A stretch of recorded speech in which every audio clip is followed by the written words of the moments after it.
विक्रम सम्वत 1974 साल 10 महिना 17 गते बालसान खोलाको बगर दार्जिलिङमा जन्म भएका इन्द्रबहादुर राईको मृत्यु 2074 11 महिना 22 गते भएको थियो। उनको कथा एउटा विचारको यात्रा पथ आज हामी अध्ययन गर्दैछौँ। दिनै पछि छोरीलाई स्कुल पठाउनु, त्यसले मलाई आफ्नो पेटी बाँधी माग्छ, त्यो स्कुल जान्छ, यही जीवन हो र यति मात्र जीवन हो। महान काम गर्न सक्दैन नसकुला मैले, तर छोरीको जमाको पेटी म कसिदिन सक्छु, जति सक्छु त्यही जीवन हो। आजै सकिने कुरा भविष्य त हेरिरहनु पर्दैन। अर्को साल फेरि रोप्नुपर्ने मकै र आलुका बिउहरू, यी मात्रै जीवन र जीवनका सामग्री। अनेक थोक मिसाएर मानिसको जीवनलाई बिख बनाइसकेको छ। यो निराश कुण्ठिएको विचार टुलुक दगुर्दै मेरो मनमा कहिलेदेखि आज आएको छ। म यसलाई पहिल्याउँछु। रहस्यहरूले खसेर जीवनलाई दुग्ध मिठो पारेको रहेछ। यी रहस्यहरू जुन एक्कासी साँझको पहेँलो क्षणमा मध्यरात बितिसकेको एक्लोको जगाइमा वृष्टि प्रहरमा बाहिर वर्षा खस्न थालेपछि हाम्रा अस्तित्वमाथि आइलाग्छन्। यी नभए जीवन सेतो उज्यालो मात्र हुने थियो।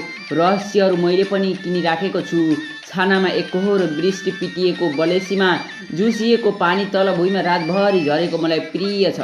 कसरी हो फेरीवालाले फेरि लाउँदा पनि म जाग्छु। सजिलो फेरीवालाले फेरि पुग्छ, घर वरिपरि घुम्दै गहिरो गुनगुनाउँछ, म बुझ्दिनँ। घरको कुकुर पनि चुप्प लागेको हुन्छ। मेरो सुनाइभित्र ठुलो आहटले हिँड्दै टाढो गइसकेको बुझिन्छ। म अझै शून्य बल गरिरहेको हुन्छु। सानोमा पहिलो राति फेरीवाललाई सुन्दा म डराएको थिएँ र बाबुको छेउमा पुगेको थिएँ जस्तो लाग्छ। बाबु बिउजुनु भएको रहेछ।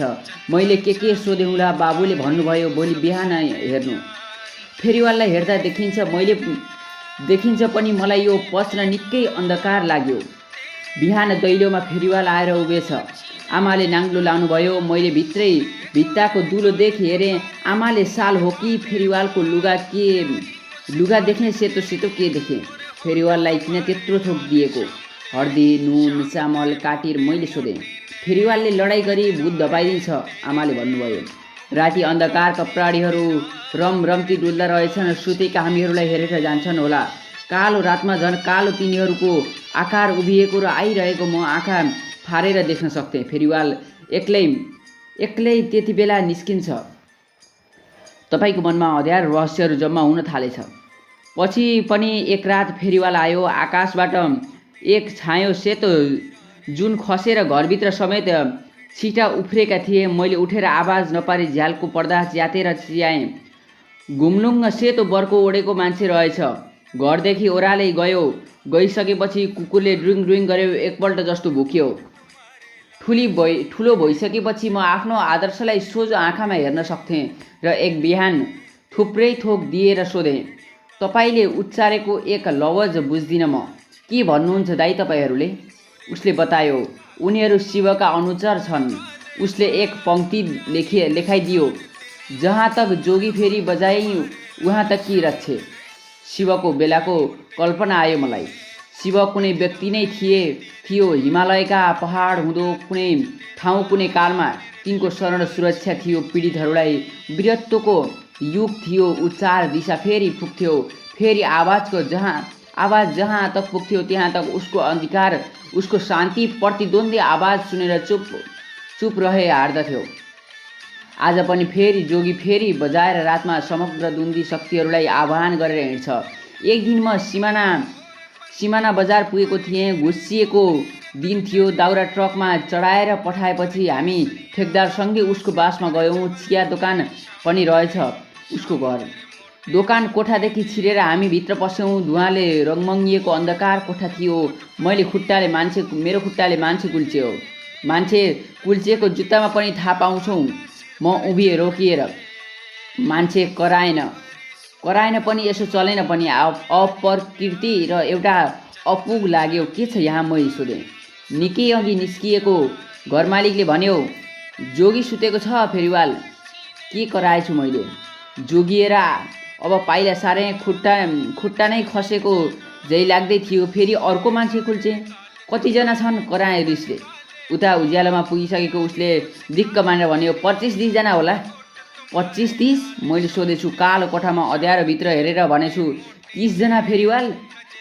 30जना फेरिवाल एक ठाउँमा? मलाई त्यो सङ्ख्या त जमात नै घिनलाग्दो लाग्यो। फेरिवालको पनि जमात हुनसक्छ, थुप्रै र हुन सक्छन्, एक र अर्को एकै हुन सक्छन्, यो मैले सोच्न सकेको थिइनँ।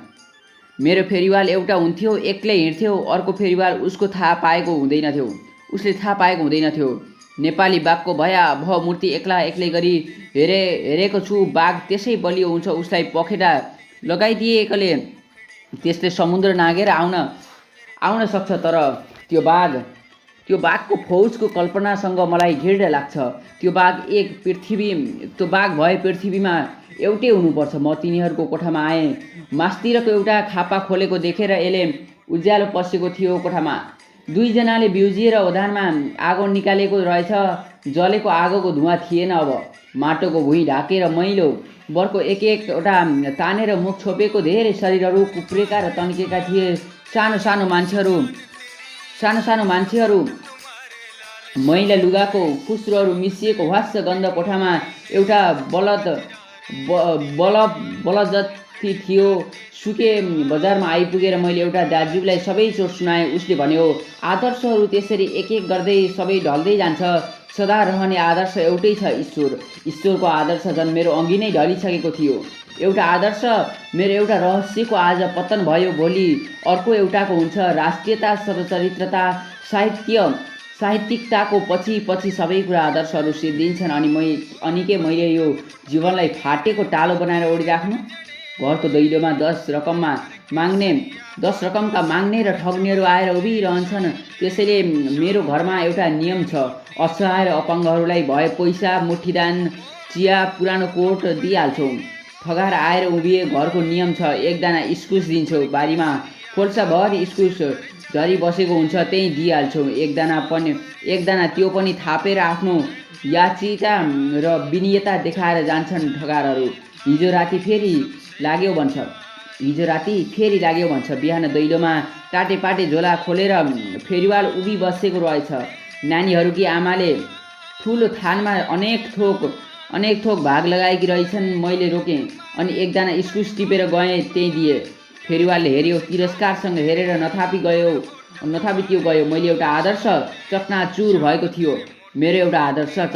भएको थियो अवश्यै।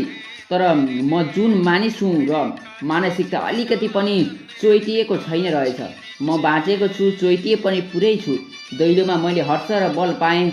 एउटा के सारा आदर्शहरू नष्ट भएपछि पनि मानिसको मानिसता सिङ्गो नै रहने रहेछ। यो धक्का सहेर म धेरै बलियो भएको छु र आज झन् भन्छु, मान्छेहरू पहिले आदर्श थिएन, तर जीवन साँचो र पूर्ण थियो। उसको थिएन भन्नु जीवनप्रति ब्लासफेमी हो। आदर्शहरू बटुल्ने काम पछि हुँदै आएछ र थपिँदै आयो जीवन, तर त्यसै बाँचिन्छ। यसमा आदर्श र सिद्धान्तहरूले अर्थ हाल्नु पर्दैन। एउटा नाउँ नजानिएको किराले एउटा दिनले जसरी जीवन बिताउँछ, बित्नै चाहिँ जीवन त्यसरी बित्नुपर्छ। आदर्शहरूको आहार र लुछाचोक्टी नबनी थोरै ती महानहरूलाई होइन, महान काम गर्दै नगरुला। मैले साधारण सहस्रहरूलाई देखेर सिकिन्छ, जीवन काम सबै कामै मात्र हो। निखर जीवन बाँच्नै दिएनन् यिनीहरूले जिन्दगीमा। हामी यहाँ जन्मेको यी आदर्शहरूको चाकरीमा लाग्न आएका होइनौँ भन्दै कथा समाप्त हुन्छ। अब इन्द्रबहादुर राईका प्रमुख कथागत प्रवृत्तिहरू हामी पढ्छौँ। 1 नम्बरमा इन्द्रबहादुर राई आयामेली कथाकार हुन्। उनका कथामा चेतन प्रवाह भाषा शैलीको प्रयोग भएको हुन्छ। नम्बर 2, इन्द्रबहादुर राईका कथामा दार्जिलिङको प्रवासी नेपाली जनजीवनका सामाजिक, आर्थिक, सांस्कृतिक परिवेशको चित्रण पाइन्छ। उनका कथामा निम्न मध्यम वर्गीय पात्रको प्रस्तुति भएको हुन्छ। उनी सायद दार्जिलिङमा जन्मेको भएर पनि होला। उनी दार्जिलिङको प्रवासी नेपाली जनजीवनका सामाजिक, आर्थिक, सांस्कृतिक परिवेशको चित्रण बढी पाइन्छ। नम्बर 3मा रहेको छ, इन्द्रबहादुर राई चरित्र प्रधान र घटना प्रधान दुवै प्रकृतिका कथा लेख्छन्। उनले चरित्र प्रधान र घटना प्रधान दुवै प्रकृतिका कथाहरू लेख्न रुचाउँछन्। नम्बर 4, इन्द्रबहादुर राईका कतिपय कथाहरू जेस्टाल्टवादी मनोविज्ञानमा आधारित छन्। नम्बर 5, इन्द्रबहादुर राईका कथामा आशावादी जीवन दृष्टि प्रस्तुत भएको हुन्छ। उनको कथामा भएको हुन्छ। नम्बर 6, इन्द्रबहादुर राईको कथामा झिनो कथावस्तुको प्रयोग गरिएको हुन्छ। सामान्य कथावस्तुको प्रयोग गरिएको हुन्छ। नम्बर 7, इन्द्रबहादुर राईले आफ्नो उत्तरार्धमा लेखनलाई आफ्नो प्रवृत्ति बनाएका छन्। लेखनमा एउटै मान्छेको व्याख्या मानिसहरू अनुसार फरक हुन्छ। उनले लेखनको विकास र प्रयोगका लागि पुरानो कथालाई भत्काएर नयाँ रूपरङ्ग दिएका छन्। कथा समाप्त हुन्छ।